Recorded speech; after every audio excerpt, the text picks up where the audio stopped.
All right, and welcome back. Thank you so much for staying with us. You're watching TV47 Breakfast. Being a Thursday, I want us to shift gears now and talk matters health. We want to focus on pneumonia and to really just understand how it presents itself, the signs, the symptoms, the causes, the risk factors, treatment, prevention, vaccines, and everything in between that concerns pneumonia. So if you do have any question, we encourage you to keep on sending them on our socials, TV47 Kenya on Facebook and on YouTube, on X at TV47 Digital. You can tag me at Ann_Dida. We'll be sure to sample your feedback in the course of this broadcast. We are also live on our WhatsApp 24/7 0793 267 279. Send us a voice note or a video of yourself. If you do have a question for our guest this morning, Dr. Victor Ngani, he's a medical director at Dr. Rasik Kantaria Jalaram Medical Services, and he'll be helping us make sense of pneumonia. Just what is this condition? Karibu sana daktari. Thank you, Anne. Welcome back to the home of untold stories. Absolutely, my pleasure. I'm told this is how we tell those stories that are untold. Kabisa, this is where we tell the stories. And interestingly, right now, I don't know if you've come across our new hashtag. Have you? No, I haven't. What is it, Anne? You're not consuming our content? Look, Anne, I was preparing for this particular show and yesterday was kind of busy. Tell me, what is the hashtag? Sasa unajua nimekushika. Nimekushika na tutakosania hapo. Sawa. Use the hashtag TV47 Breakfast, hashtag story ni yetu. Now, if you didn't know, now you know. Wewe ni kama daktari here.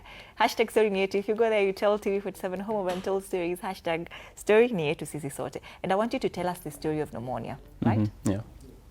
Most of the time when you talk about pneumonia, I beg your pardon, we usually associate this with flu, right? But what's more about pneumonia? Yeah, so pneumonia is actually an infection of the lungs and the lung tissues. This infection, any kind of microbe. The microbes could be viruses, could be bacteria, could be fungi. Generally, that's what it is. Yeah. Now, when you speak about flu, you know, flu, the upper airway, common colds, these are the things we normally think about first. But if those infections, it's the same tract. Yeah. Because it starts all the way from your nose, respiratory tract, goes all the way down to the trachea, which is the windpipe, goes down into the bronchi, then the bronchioles, then there are small, tiny sacs, millions of them in your lungs, which we call the alveoli, like small balloons. This is where the real work happens, where they take in oxygen, take out carbon dioxide, and a few more things that they do. Now, on a daily basis, you're breathing in air. Now, the air looks, you know, it looks good, but it has lots of things that you're breathing in. Some of that includes bacteria, viruses. There's a lot of stuff going on in the air. Now, your lungs are excellent at stopping and getting out the unwanted stuff. Unfortunately, sometimes that doesn't happen.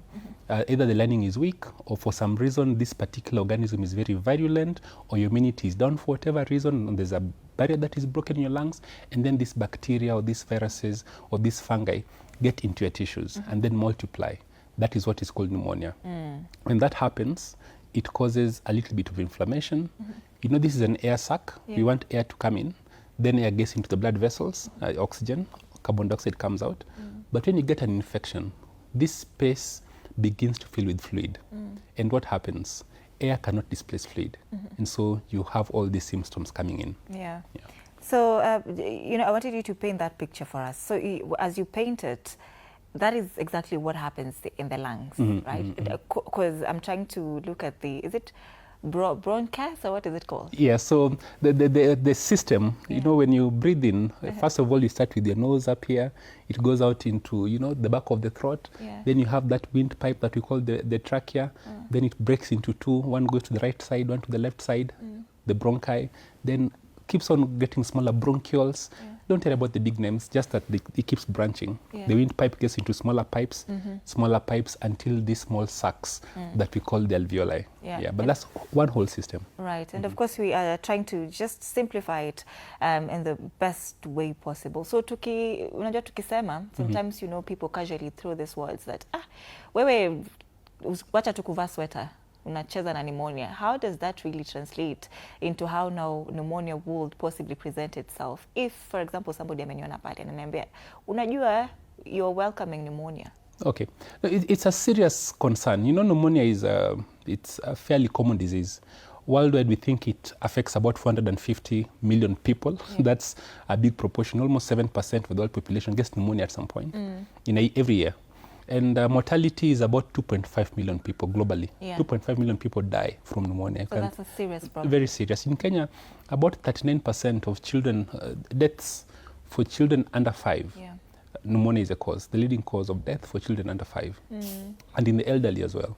And so it's a fairly serious issue.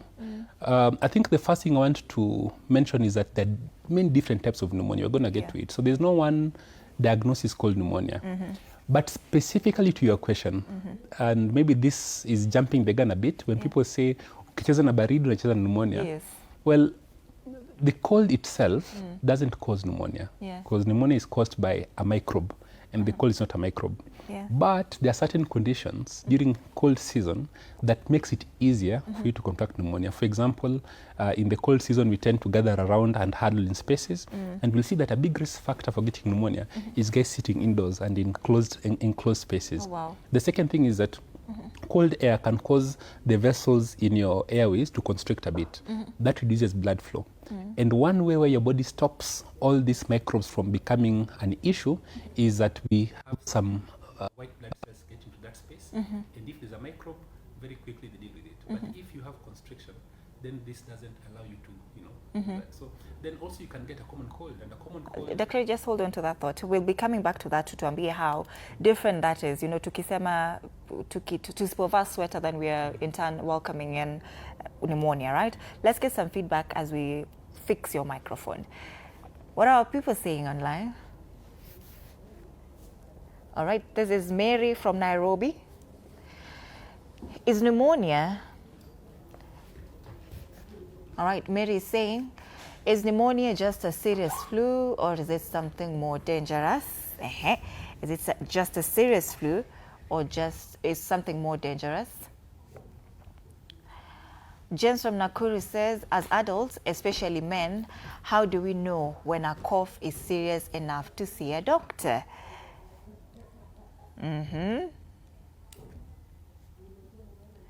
Aisha from Mombasa says, what signs should parents look out for in children, especially things like fast breathing? Right, now things that we should look, just wait a minute, Director, things that we should look out for in children. We'll be looking at that as well. So Kelvin from Eldoret is asking, does using charcoal in the house increase the risk of getting pneumonia? And I'll request that we do repeat these comments as they keep coming, so that Daktari would be able to answer them one by one. If we can get more. This is Brian from Kisumu, and he says, how can someone tell the difference between pneumonia and a normal cold? That's a very good question. That is Brian. We also have Lynette from Thika. Why do people in rural areas get severe pneumonia cases? Is it because of delayed treatment? Thank you so much, Lynette, from that question. All right. These are just some of your feedback, and of course we do encourage you to keep on sending them at TV47 Kenya, on our Facebook page if you're watching live as well, and on YouTube, TV47 Kenya, on X at TV47 Digital. Tag me at Ann_Dida so we can be able to see it quickly, so you can sample it here live. On WhatsApp is 0793-267-279. So you can also send us a text, a voice note, or a video. Feel free, whichever option you go for. You itakuwa perfect. Daktari, you were talking to us about, you know, how people now translate them not wearing sweaters and then being in the cold, with how that now in turn could possibly present as pneumonia. Yes, so one of the main misconceptions is that the cold itself causes pneumonia. And I want us to understand that doesn't happen, because pneumonia is caused by a microbe infecting your lungs. So the cold is not itself a microbe. Microbes are germs, let me put it this way. Those germs will be things like bacteria, viruses, and fungi. So and maybe some other, other issues as well. But then the cold itself is not one of those. However, the cold can create circumstances that make it easier for these bugs to get into your lungs and to cause an infection. And I gave the example that in the cold season, we want to stay indoors, we want to close the windows, and this is a kind of thing that allows microbes to spread and they feel very happy. Secondly, when you breathe in cold air, you tend to get what is called vasoconstriction. Your vessels narrow a little bit. When they narrow, then the blood supply to whatever area they're going to is not as much. And blood has actually white blood cells that fight off infections. And then something else that we've noticed, I mean, it's been studied, is that some viruses, for example, are very happy in cold, dry weather. They last longer and they're able to thrive for longer, meaning that there's a greater risk of you catching this. So there's some factors within cold environments that then make it easier for you to get an infection rather than the cold itself causing an infection. Yeah. I love that now we've gotten to a point where now we are debunking these misconceptions. Then we can now just get deeper into it, because if you're looking at it, that is just one of them. That cold unaweza pata pneumonia through cold. Then what are some of these misconceptions that even when your patients come to the hospital, then you hear them talk more about? I think the biggest one is that there is one disease called pneumonia. And that's not the case. There are many types, and within these types, then there are different distinctions, and there'll be different consequences. Someone can have pneumonia, and I see the patient and say, you know what, you go home, take this medication, you'll be fine in a few days. Another patient gets pneumonia, and we say, please call your relatives from the US. We need to have a tough discussion. So how do we classify? Why relatives from the US? Well, it's life-threatening, and we're not sure that it's going to end well. So, and there are different ways to classify pneumonias. I'll probably just give a brief rundown for people to understand. The first is by cause. Let me start with where you get it from. Broadly, two types. What we call community-acquired pneumonia that you catch in the community outside of the hospitals. Then hospital-acquired pneumonia. And hospital-acquired pneumonia is quite specific for two reasons. In the hospital, this is where the bugs come to party. You know, everyone who has an infection, they come to the hospital. So this is like a congress for viruses and bacteria. So you get the hardened ones that are also resistant. The risk of getting a pneumonia here is quite high. Plus those who are in hospital already have either weakened immunity or something. So hospital-acquired infections are actually a lot more serious than what you get in the community. And within the hospital, there's a subset of hospital-acquired pneumonias that are unique, what we call ventilator-associated pneumonia. Patients on life support, the breathing machine, they ventilate in ICU, they can't cough, their normal reflexes are not there. As a result, they can get a very severe form of pneumonia that is actually life-threatening. So this is the first type of classification. The second is by the causative agent. What is causing it? We can talk about bacterial infections, we can talk about viral pneumonias, we can talk about fungi, we can talk about what we call mycobacterium. This is where TB lies. TB is actually a form of pneumonia. And then there are typicals. There are unusual sets, for example, if you were to have food going on the wrong side, say instead of going to the stomach, goes to the windpipe, it can cause aspiration pneumonia. So these are all different types. Now within the infections, they also differ quite a bit. So some bacteria, the infection is such that you give a bit of antibiotics, they're fine. Others, you hit with the most modern combination of antibiotics, and they're looking at you, giving you high fever, causing difficulty breathing. We can classify pneumonia by how severe they are, and we have different scores. So somebody has pneumonia and they're just walking about. Someone else has pneumonia, the oxygen is dropping, they cannot breathe without life support. You know, then I think the final classification is the region of the lung where the pneumonia is impacting you. So you'll hear things like bronchopneumonia, you'll talk about interstitial pneumonia, you can talk about lobar pneumonia. This is just the part of the lung that's affected. So the message I'm passing is there is a big group of illnesses, big diverse presentations called pneumonia. So it's not useful to say, my neighbor had pneumonia and this happened, therefore for me, my pneumonia will happen like this. There are probably 1,000 different possible outcomes in different parts. I think this is the biggest myth that I'd want to highlight so that people know. Whereas you talk about pneumonia, it's an infection of the lungs.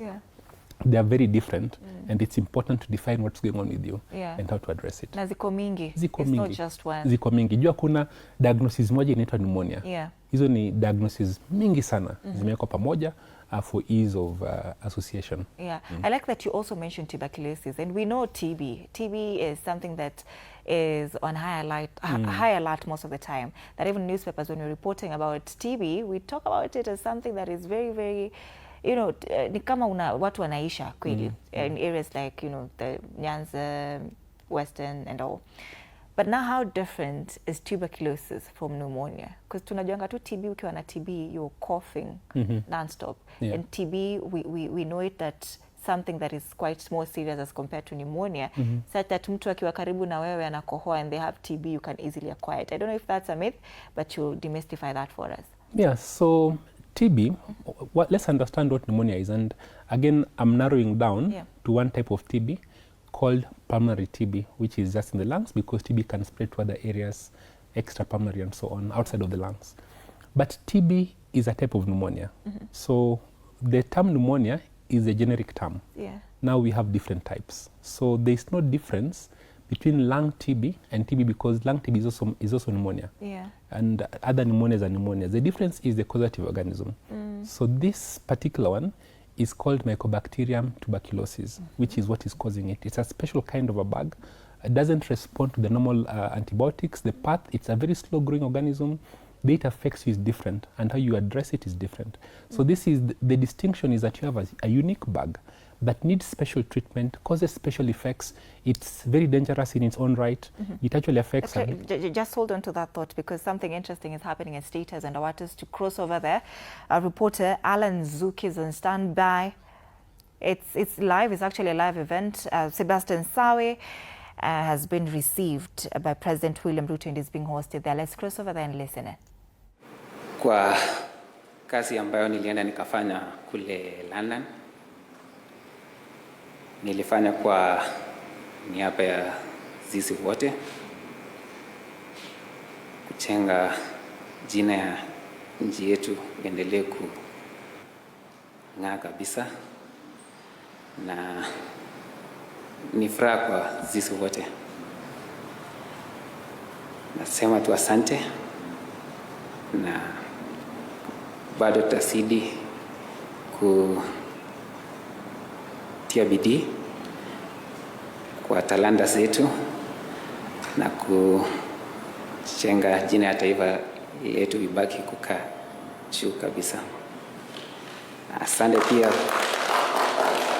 kwa kazi mzuri ambao unazidi kutufanyia kama sisi wanariadha na sports in general. Nasema asante. Tunaona viwanja zinaendelea kujengwa. Tunashukuru sana. Tutakulet down, tutakuwa tunaendelea kutia bidii na tutafanikisha kila wakati. Asante sana.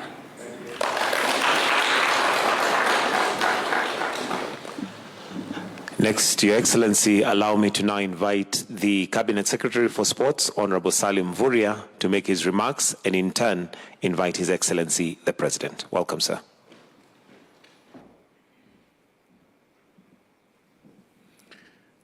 Your Excellency, Dr. William Samoei Ruto, President of the Republic of Kenya, and Commander-in-Chief of the Defense Forces of Kenya, Sawe and family, the Principal Secretary, Sports, and the senior team from the ministry, ladies and gentlemen, Your Excellency, today is a momentous occasion. And I want, from the onset, to thank you most sincerely for this high-level reception. This high-level reception, Your Excellency, demonstrates your leadership in inspiring the talents of the youth of our country. I want to congratulate Sebastian Sawe for the achievement. This achievement is not a mean feat. It is an achievement that has profiled our country, and we are all rallying behind Sebastian and all athletes who represent Kenya at the global stage. Your Excellency, this is also a very clear demonstration of your leadership to ensure that talents become a source of livelihood. And as we congratulate Sebastian, Your Excellency, I want to assure you, already from your directives, when an athlete breaks the record and they win gold, there are new awards which you will be announcing. I also want to assure all Kenyans that we will continue with implementing and investing in infrastructure so that we can have grassroots nurturing and development of talents across Kenya. Your Excellency, Sebastian has actually brought the Kenyan spirit of our unity in diversity from all walks of life, from all regions. All Kenyans are united in celebrating this achievement. And Your Excellency, when we received him yesterday at the airport, he was also given a big honor, the water salute, which is also given to heroes. So Your Excellency, through your leadership, we know that each of our economic unit, each of the talents in our country will be very transformative, not just to the individual athletes, but also going forward to continue to illuminate this country as a global sporting giant. With those few remarks, Your Excellency, I want to ask ladies and gentlemen to now join me as you keep standing as we welcome His Excellency the President to address us. Karibu sana, Your Excellency. Thank you very much, Salim. Please, let's take our seats.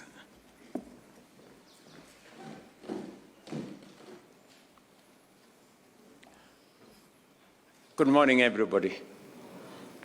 Our new marathon record holder, Sebastian Sawe, karibu nyumbani. And from the bottom of my heart, on behalf of the nation, the people of Kenya, we want to say a very big congratulations for this unmatched feat. Distinguished guests, ladies and gentlemen, moments such as this are exceedingly rare. They come perhaps once in a generation, sometimes only once in a lifetime. What our very own Sebastian Sawe achieved last weekend on the streets of London by running a marathon under 2 hours is not merely a sporting triumph. It is a defining moment in the history of human endurance. Future generations will look back on 26th of April 2026 as the day a man broke through a physical and psychological barrier long thought insurmountable. And the name forever attached to that moment will be Sebastian Sawe. To understand the magnitude of the moment and this achievement, we must place it alongside the great milestones of human history. When Neil Armstrong set foot on the moon on 20th July 1969, and when Roger Bannister shattered the 4-minute mile on 6th May 1954, an accomplishment once believed to be beyond human limits. These moments did more than set records. They redefined possibility itself. They stretched the boundaries of belief, challenged doubt, inspire courage, and compel humanity to aim higher. As Eliud Kipchoge so powerfully reminded us once, no human is limited. In his own extraordinary way, Sebastian Sawe, here today, has given that truth new meaning. We are truly privileged to have lived in this moment, to have witnessed history, not only as a distant memory, but also as a present reality. Sebastian, you have not only broken a record, you have expanded the horizon of human potential. You have done what many believed could not be done. You have made the impossible possible. And in so doing, you have inspired a nation, you have inspired a whole generation, and you have inspired the world. What makes this accomplishment even more extraordinary is that until just 2 years ago, you were not a marathoner. Yet since you stepped into the marathon stage in 2024, you have remained unbeaten. On your debut in Valencia, you recorded 2 hours, 2 minutes, and 5 seconds. The second fastest debut in history. From that moment, you have demonstrated rare consistency, unyielding discipline, and the mindset of a true champion. Your return to London to win again and set a new record confirms one enduring truth: you were destined for greatness. Your victory also extends Kenya's proud and unbroken dominance in marathon running. For over a decade, our nation has held the world record, from Patrick Macau, who took it from Haile Gebrselassie in 2011, to the late Kelvin Kiptum, affirming beyond doubt that Kenya remains the true home of distance running excellence. We take immense pride in this record of success. Our athletes are among our finest ambassadors, projecting the very best of our nation to the world. No amount of investment could secure the global recognition and positive image they have powerfully and consistently brought to our nation. And listening to Sebastian this morning speak about not himself, but speak about the nation, speak about Kenya, and speak about how he and our many other sportsmen and women will work hard to keep the name, the stature, the flag of our nation high, demonstrates extraordinary patriotism. Thank you very much, Sebastian, and thank you very much to all the other men and women who believe in our nation, who believe in Kenya. Excellence like this does not happen by chance. It must be supported, nurtured, and sustained. This young man, Sebastian, tells me he went to a school called Cheukta Primary School, where I was a member of parliament for 15 years. And remembering the humble beginnings of the school that he went to, which we started just when I was a new member of parliament, reminds us that there is no limit to what a human being can achieve if they are determined, if they are focused, and if they work hard. I'm very happy that the father of Sebastian, also a man who I know very well when I was a new member of parliament, he tells me that he saw me when I was younger than I am today. That is about 25 years ago. And it's a very proud moment for me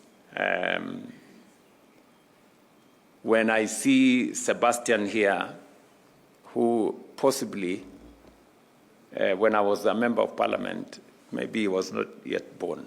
How old are you, Sebastian? 30. Yes, just maybe. you know, and today we come here to celebrate not a global achievement, you know, a historic achievement of what a human being can achieve. As government, we are strengthening sports across the country, as has been said ably by the Minister. To sustain this momentum, we are also scaling up investment in talent development and building world-class sporting infrastructure. We are building Talanta Center, just right here next to us, a 60-seater facility that will host events, including AFCON 2027. We have renovated Moi International Sports Center, Kasarani, and now the Nyayo National Stadium, as well as other stadia across the country, to meet international standards. We are also constructing another 25 stadia across the country. Recently, we signed a lease agreement between Zaria Group and the Kenya Railways Corporation for the construction of a modern arena and entertainment district in Nairobi's Central Business District. This development will position the capital as a premier hub for sports, entertainment, culture, and commerce across East Africa and beyond. At the grassroots, we are establishing constituency sports academies to identify and nurture talent early. These academies will give young people access to quality training, modern facilities, and clear pathways into professional sports. To strengthen governance, we are advancing the Sports Bill 2026, which proposed the establishment of a national sports regulatory authority to ensure the highest of standards across all sporting sectors. We have also enhanced the reward framework for our athletes. Gold medal winners in athletics now receive 3 million shillings, silver medalists 2 million shillings, and bronze medalists 1 million shillings.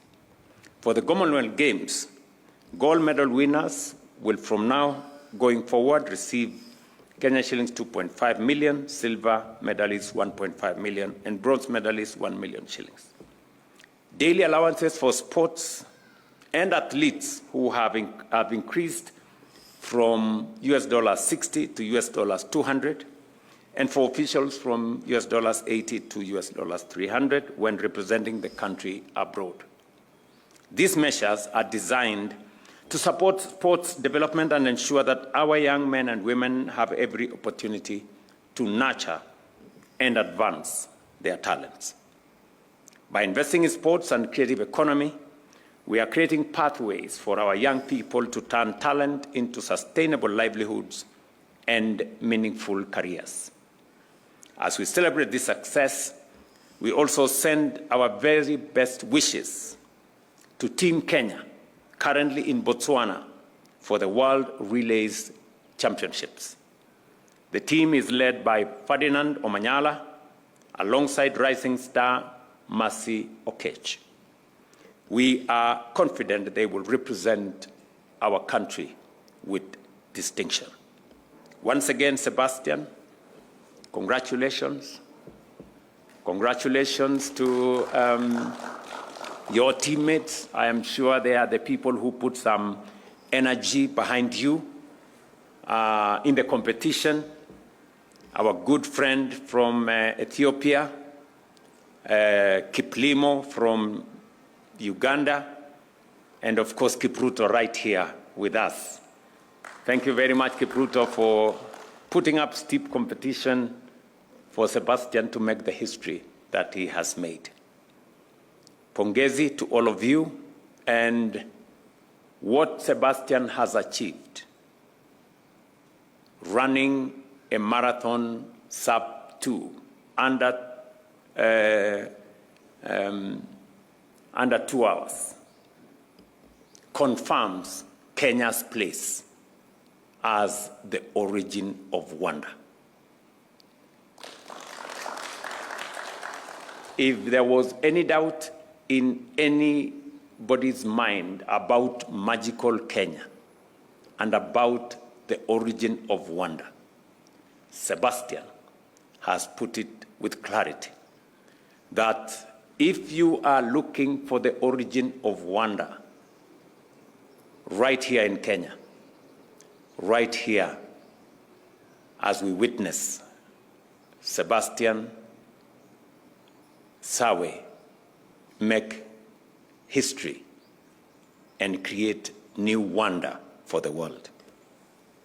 Once again, you have made us proud, Sebastian. You have lifted our flag very high and shown the world the strength of the Kenyan spirit.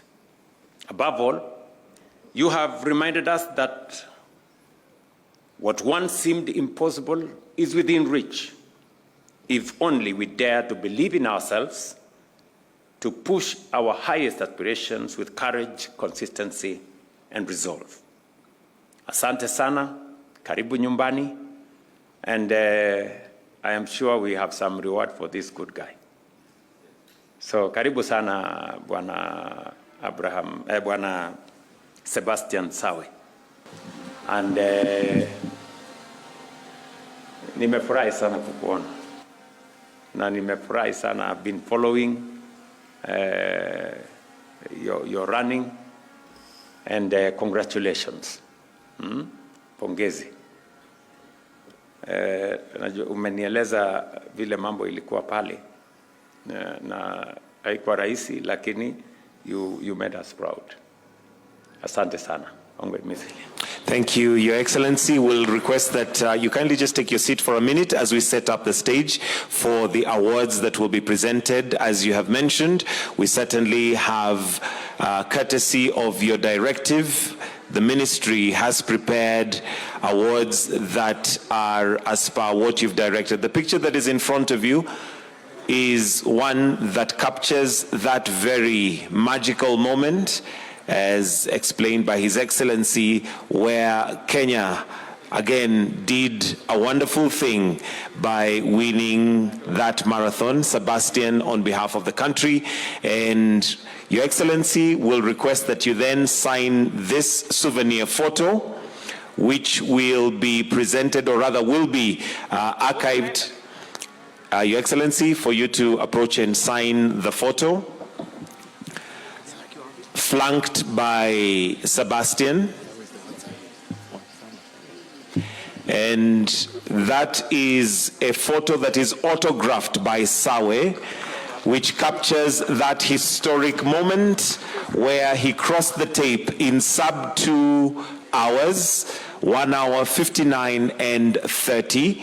And maybe we can have a nice photo there, which will be kept as a reminder of how magical Kenya can be with that. After that, Your Excellency, while you're still there, we would like you to present 2 checks.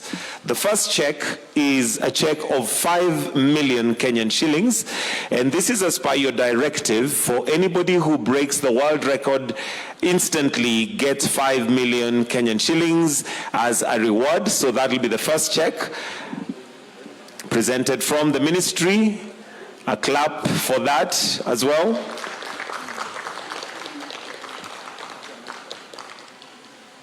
And a second check, which is 3 million shillings for any athlete that gets gold, gets 3 million shillings for gold, so totaling to 8 million shillings for Sebastian Sawe.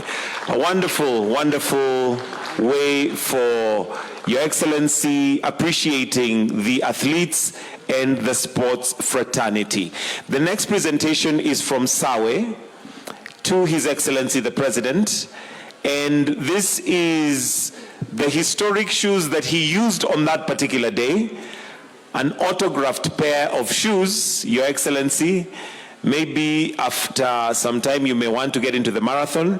Would recommend that you try that pair of shoe, because maybe it has the magic that it requires.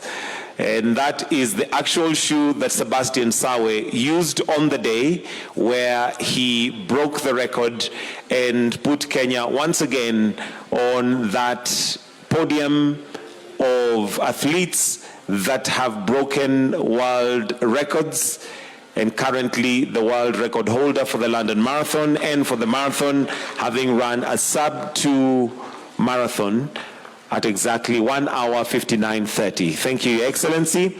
And with that, we also have a presentation of number plates that indicate the exact time that was run, presented from His Excellency to Sawe. Wonderful.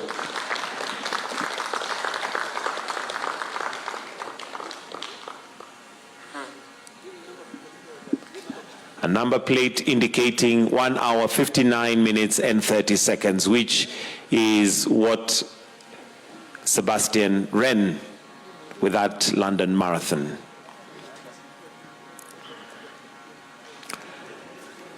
Thank you, Your Excellency. And to end this session, we'll end with the national anthem.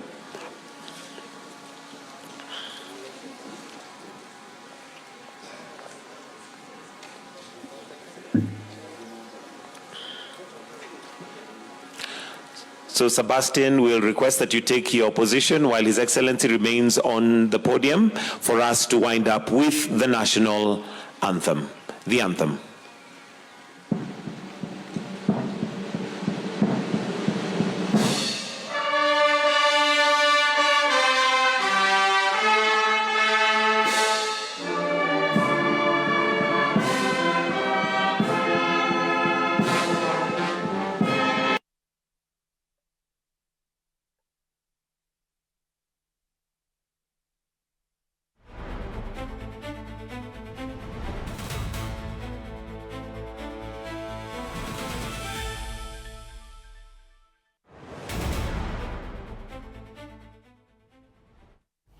All right, that is live from State House. Our colleague is on standby. That is Alan Zuki. And of course, that was President William Ruto speaking live and just hosting Sebastian Sawe for the commendable job that he did in London. 1 hour, 59 minutes, 39 seconds. First of his kind. We still have Daktari Victor Ngani in studio with us. And Daktari, you told me you lead a chess team. Actually, on this station, I'm known for my medicine, but out there, people know me a lot more for chess. I'm a former national champion myself, member of the national chess team. Right now, I'm the head coach of the national team to the Chess Olympiad in September. And last year, I was the head coach of the Kenya youth team to Africa Youth Chess Championship. So an event like this is a moment of tremendous pride, you know, the achievement. Having sports people be role models, people will look up to them. And what Sawe has done is going to inspire generations. And I also know that what we see now is a result of many years of hard work. Because I see it today in hundreds of children who are in the sport of chess now. And I'm telling you, and some of those children in the next few years are going to be in State House over and over again being feted because of the work that they're putting in. And it's at this juncture that I want to first just praise what the president has said. There are many things that are not going right, but this particular one he has gotten right. To increase allowances for sportsmen and women out there, to increase the rewards. But also I'd request the Ministry of Sports to expand focus on the youth and the young generation, to support that journey. Because to get to 1 hour 59:30 takes many years of practice and it's extremely expensive. Those who are talented and don't have money literally have very few chances. So whenever the Ministry of Sports, you see this request from sports federations that are well run, like chess, for example, asking to send children out. For example, next month we are sending a delegation of 700 children from Kenya to Uganda in the Africa Youth Chess Championship. Please support them because that support is what they need. And within a few years, we'll have more and more sportswomen doing a sport like this. All right. And by the way, with the AI, many jobs are being taken. Sports is one of those areas where AI will not beat man for the longest time. No AI agent is going to run a marathon in under 2 hours. So we are safe in that area. Maybe CBE is yet to save that. But that is not our conversation of the day, by the way. It is not. So congratulations to Sebastian Sawe, right? Yeah, congratulations. It's a very nice, in fact, it's actually a very nice interruption, very worthy. I think we should all be proud of what Sebastian has done. He's done it for Kenya. It inspires many people. And I am also in the sports area. I really feel this has been an amazing day. And the celebration at State House, what the president has announced is actually very, very good. I do wish that they extend it to all sports. and all national teams, but it's a big step forward. Yeah. Thank you, Sebastian. Right, thank you, Sebastian, for putting us on the map. But of course, the conversation you're having with Daktari is about pneumonia. We were trying to make sense of pneumonia, but before we crossed over at State House, we were just trying to take a look at tuberculosis and pneumonia and how different they are. And I would love for us to pick up from that point, because if we start from in the middle, so let's just go back from the very beginning. How, tuberculosis and pneumonia are different, because you're already telling us that, TB in itself is not even just one TB. Ziko tofauti. So walk us through that again. Yeah, so what I was saying is that TB is a form of pneumonia. Yeah. Because pneumonia is simply an infection of the lung tissue and lung, the deeper tissues in the lung, by microbe. Those microbes can be bacteria, fungi, and something like TB is just one of those. So when you say TB, how does it differ from pneumonia? That is, to some degree, that's not accurate, because it's just that they're all pneumonias, but different types and different manifestations. The real difference is actually something you asked me earlier, the difference between, say, for example, a flu, a common cold, and pneumonia. And sometimes people use the word common cold and flu interchangeably, and they're not interchangeable. In fact, I'd want to grade them. A common cold is like that minor inconvenience, something, it's up in the upper airway, you have a sneeze, a cough, you feel uncomfortable, your nose is very stuffy, but generally you'll be fine. When you drink a lot of fluids, have some of your fruits, you'll be fine. It comes suddenly, within 7 days or so, it clears by itself, with or without some support. Influenza is in the middle there. It hits you suddenly, very severe, affects the whole body.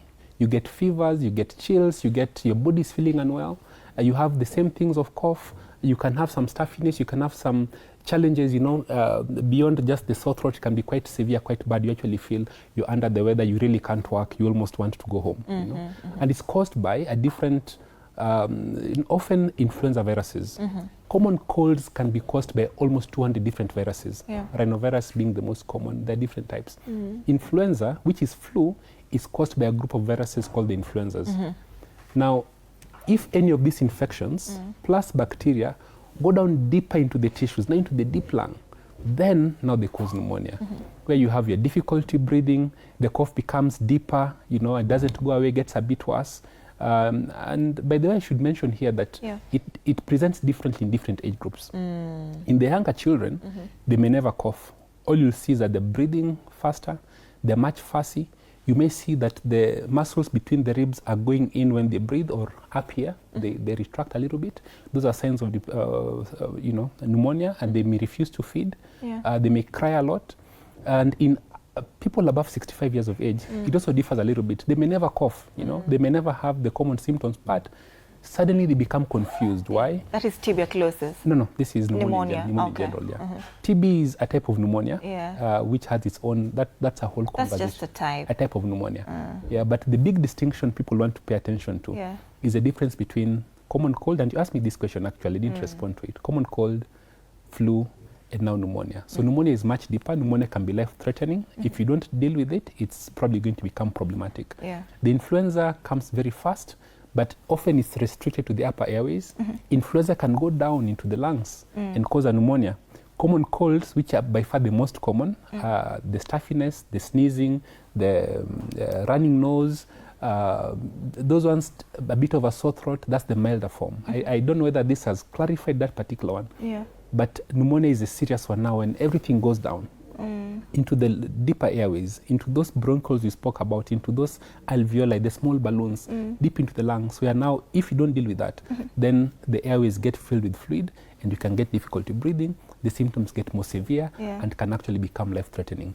And TB is just one kind, which grows very slowly over time, causes weight loss, and other symptoms that we often speak about on this show in a different forum. And you mentioned something about children, that 35% of deaths are very much on the rise in the country. But now, why are children the more at risk when we're talking about pneumonia? So generally the extremes of ages, two things happen. Both the very young and the very old, for many diseases, you find that they're affected disproportionately. And pneumonia is one of those areas, because when you're young, then your immunity is not as developed. That's one of the key issues. And then your airways are not as big. And so a lot of factors. Then you're also dependent in terms of nutrition. You're out in the community. And all these factors really put you at risk. And yes, this is a situation where 39% of all deaths for children under 5 are caused by pneumonia. Yeah. And again, in the upper age group above 65, a big proportion of pneumonia deaths occur in that age group. So it's something we call a V curve, where the highest deaths are in the young population. As you grow older, then the deaths as a proportion come down. Then again in the high ages goes up again. I've seen a very good question here, as of course you are commenting on that TB, and I'd just love to point it out as well, because we've also told them to send us, you know, their questions. Yes. Hajatuma jina, but he's asking, in what way does the new TB regimen differ from the old one? I don't know what he's talking about, but do you quite relate to that? Yes, question? so TB treatment has really changed over time. There was a time you were telling you to take medicine for 9 months, then we changed that to 6 months. This keeps changing from time to time, but I think that's a big digression from the key topic. Yeah. So TB guidelines, TB is actually one of those diseases that's extensively studied. Kenya has done very well in monitoring TB and treating it. In fact, I was looking at statistics before this show. Out of about 110,000 people who have TB in the country, about 90,000 actually have been tested and are on follow-up and treatment. So this is really well managed. I think there's a 20% that's a bit of a concern. There'll be differences when you're being treated primarily, like this is the first treatment. If you have a recurrence of TB or you have a multi-drug resistant TB, then the regimes change. But TB is one of those areas where the public health system works fairly well and the support is there. All right, Doctor, now at what point should someone stop guessing that, you know, this is just a simple cold, and now, you know, see how serious this is and seek medical attention? You know, that's a very serious question, and it's an issue that affects many people. So the problem with pneumonia is that initially when it starts very slowly, and you may actually think it's just a common cold, because you may have a slight cough, you generally feel fine. Yeah. Unless it's a certain type of viral pneumonia that then suddenly hits you. And the way the symptoms progress early, sometimes it's very slow, but they can worsen suddenly. So the key distinction that I want you to take note of is that a common cold will rarely give you high fevers, the muscle pains that you feel, and any kind of illness that gives you shortness of breath, air hunger, you're struggling to breathe. You know, this is an area where you don't want to take that any chances there. If you have a cough that is getting worse instead of getting better, it's productive, there's kile kikohozi inatoka ndani, then just get checked. It's safer to have an assessment than to find out it's something very severe later. Yeah. Now, the common cold, the main symptoms you'll normally find, you have a running nose, you're a bit stuffy, you have some congestion, you may have a sore throat, you know. But when you have muscle aches, you have fever, you know, that's unremitting, and you have difficulty breathing in particular, or you're breathing very fast, then you be very careful. And I've spoken, I'll repeat, about the very young and the very old. The old guys may never cough. They may not have any of these other symptoms. One that I've not mentioned is chest pain. That gets worse when you breathe in. When you take a deep breath, you feel a sharp pain that's stabbing. Those are normally very significant symptoms that you may want to have the doctors pay attention to. But for the old people, they may look fine, except that they feel very tired. Suddenly they get confused, or something that changes in how they're interacting. Please have them checked. Above 65, get that done. And for children, they just breathe fast, or they become extremely fussy, you know, or just you see that they're using more effort in their breathing. Those are danger signs. And sometimes we hear that older people, and now that you mentioned 65 years old and you know, going up, that their immune system also get weaker when they get old. Napata, sometimes we hear that even walking, they're weak, they could hit themselves on, you know, on something, and then they just fall and break a bone or something. Then how does that also relate to pneumonia, the immune system and pneumonia? Dr. Anne, you should answer that question. I know you do intense research, so that's very leading, and it's actually true. Remember what we said, that every time you're breathing in, even now, the air is not sterile. The air is actually very dirty. Lots of microbes are sitting there, just suspending, looking for a chance to break in. But our bodies are very good at getting this out. In fact, one of the first things we do when we breathe in these germs is we cough it out. Then on the lining of the airways, you have there's a brush-like system that are constantly moving, and the work is to expel all these viruses. They really never get a chance to get in. And the ones that actually make it through, they find some white blood cells, some things we call macrophages, that are very happy, they're hungry, just waiting for bacteria and viruses. They're saying, ooh, got some food, they clear that. That's your immune system working to expel all these viruses. But when you get older, all these systems don't work as well. Your lining begins to wear out a little bit. You don't produce as much protective mucus as you did. Your macrophages are not as active as they used to be. And a lot of things have changed. Even the structure of the air itself changes. So when this happens, the viruses actually the microbes and bacteria, they find an easy way into the lungs, and you get more infections. So low immunity definitely contributes significantly to increased risk of getting pneumonia. Right. And still on that question on when someone should now seek medical attention, there's a lot of self-medication that, we've normalized in this country. And when you're looking at pneumonia, just in the broader perspective, how risky is that to self-medicate? Extremely risky. Twofold. Number one, first of all, the real treatment for pneumonia. If you're managing small symptoms, for example, you have a bit of a headache, someone can give you over-the-counter paracetamol, you're feeling like your sinus is a bit stuffy, something to decongest that's possible. But for real pneumonia that is caused, say, for example, by bacteria, then it needs antibiotics. And there's a very bad culture where people give prescription medication without prescriptions. They see the pharmacist who gives that drug, or they go and decide, get me this drug. First of all, the dangers are tremendous. As I've said, there are different types of pneumonia, different types of responses. This is not a drug you prescribe for yourself, but then you also create something called resistance by misusing antibiotics.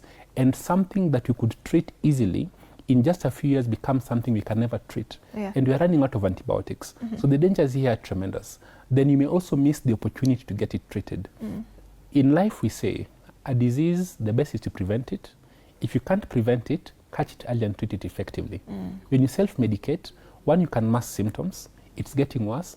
Two, you can inadequately treat something, and then you lose time. By the time you come to the hospital, we are up against it, and it's a tough situation. All right.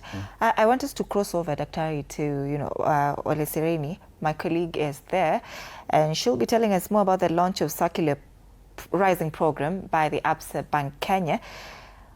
We should cross over now and listen in. Morning, how are you? All right, a very good morning to you, Ann Odida. We're coming to you live from Emara Ole Sereni here in Nairobi, where Absa Kenya Foundation, in partnership with GIZ and of course other stakeholders, are today launching the Circular Rising program, an initiative that aims to focus on women and also youth within the circular economy. With me, I'm now joined with Mr. Yusuf Omari, the CFO of Absa Bank Kenya. Karibu sana katika runinga ya TV47. Thank you. Thank you so much and glad to be here. All right, thank you. Before we get into today's launch, could you briefly remind the viewers what the Absa Kenya Foundation exists and why enterprise development is such a key focus right now? Yeah, thank you. Thank you so much. We created the Absa Foundation about 1.5 years ago. And the objective for this foundation was to make sure that we can be able to drive efficiency in the projects that we are focusing on, and then more important, to be able to pool funds together through partnerships and make these initiatives much bigger. We have 4 pillars in the Absa Foundation. We look at entrepreneurship, we look at education and skills, we look at natural environment, and then the last one, we look at humanitarian relief. These 4 pillars help us to make sure that we are looking at an impact to the economy that is more sustainable and quite impactful, and hence the reason why we created the foundation. Okay, now today you're launching the Circular Rising program. What exactly is this initiative and how will it support SMEs, especially the youth and the women? Yeah, So this is our foundation, project that we are signing immediately after we created the foundation 1.5 years. And you've seen it's actually ABSA in partnership with the different, partners, GIZ, AGF, and so many others. The objective of circularizing initiative is really to look at how we do waste management. If you think about it, if I use the analogy of a tree, a tree in the forest does not have any, influence. The leaves will fall during autumn. The leaf and the seedlings will also fall. Wind will come, will push it. The leaves are going to, make composite manure. The seedlings themselves, they'll be able to grow, and then you can see the circular nature of this. Same thing when we look at, the waste that comes through our different products and materials. You get the inputs, the materials, you utilize them, you avoid, wasting and throwing them out. So what happens is you circularize this. So it could be things to do, for example, with plastics. It could be things to do with bottles. It could be things to do with metal. You reuse this so that then it's more commercially viable and also avoids pollution when you throw this waste management. Now, in terms of the impact to the SME, all these initiatives, while we are looking at waste management, we are encouraging the SMEs to run with these projects in a commercial, viable, and sustainable way. We are looking at 3 categories of SMEs. We are looking at the small SMEs, we are looking at the medium SMEs, and even the large-scale SMEs. We are encouraging them to pick different initiatives and be able to run with these and make them commercially viable. How we do this is we create capacity, we train these SMEs, we formalize their businesses, especially the small SMEs, and then more important, we open markets to them and fund them. We provide financing as part of making these initiatives a reality. All right. Lately, Kenya has been having a major conversation around SMEs, jobs, and also resilience. From your perspective, why is now the right time to invest in enterprise-led solutions? I think for me, if you look at the formal employment in the country, that number is less than 3 million in a population of over 50 million. So if you think about it, the driving engine won't be the formalized, employment. We're just looking at, less than 3 million employed individuals. The SMEs are the ones who will be able to drive this economy. And if you look at the impact to the livelihood, to their families, to the children, and especially the businesses that are run by women, you can be able to see that impact evolving and having a major change to the communities that we exist in. All right, thank you so much. Well, there you have it, Ann Odida. That was Mr. Yusuf Omari, the CFO of ABSA Bank Kenya. Well, of course, there'll be more updates coming along your way during the day. But as for now, I take it back to you in studio. Over to you, Odida. All right, thank you so much, Michelle, and we'll be linking up with you later on in the course of this broadcast. That is the launch of Circularizing program by the ABSA Bank Kenya. We still have Dr. Victor Ngani in studio with us, and I want to release him because ananiambia anarudi kazini. But daktari, as we wind up this conversation, right? If someone is generally healthy, right? Me and you, we look healthy this morning.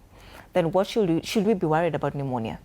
Yes, absolutely, because whereas pneumonia affects people, in the extremes of ages and also people who have decreased immunity, it also affects people who are perfectly healthy because we all breathe the same air. Yeah. It's just that immunity may differ. So we need to watch out for these symptoms.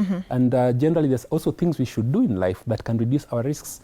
My pet issues, number one, don't smoke, reduce your alcohol intake. But then something we can do as a community is to look at the impact of pollution, both within the homestead and outside, because that seriously affects our ability to do pneumonia. As someone asked, can cooking with charcoal increase the risk of pneumonia? And the answer is yes, because it affects their airway, and this is not something that you want to do. Yeah, so there's a lot we can do as a population. Then finally, there are vaccines. The vaccines for all age groups, and what we have as KP vaccines already cover things like Haemophilus influenza pneumonia, diphtheria. There are things that vaccines that we provide. Then there are streptococcal vaccines, and actually this week, 24th to 30th, the last day today is World Vaccine Week. So get vaccinated against cases where vaccines are available. COVID-19, for example, was a big cause of pneumonias, and there are vaccines for that as well. So many options. And one particular one of great importance is a flu vaccine. As you go to the flu season, we don't have that culture in the country of taking the flu shot. It's every year, unfortunately. But this is one of those vaccines that if you take will save you a host of pain. Now we've heard about something quite new, a flu shot. Dr. will be picking up from this point next time. Yeah. We'll be continuing this conversation on pneumonia, because we really need to understand how pneumonia just present itself when you're looking at the risk factors, symptoms, signs, causes, and everything. Even vaccines, because Kenyans, we don't like taking vaccines. No, we don't. We are very afraid of vaccines. As Africans, not even Kenyans. Only if you're told you need a vaccine to travel, then now you look at the vaccine. But we should take it to protect ourselves. Yeah. We only take with seriousness when it's time to travel outside the country, right? Yeah. That is Dr. Victor Ngani, Medical Director, Dr. Rasik Kantari, Jalaram Medical Services, speaking to us about pneumonia. Let's continue this conversation on our socials. TV47 Kenya on Facebook and on YouTube. And next at TV47 Digital. Remember to keep tagging me at @An_Dida. We are taking a very short break here, coming back with another conversation still on health, but you're focusing on mental health and social media. Stay right here. You're watching TV47 Breakfast.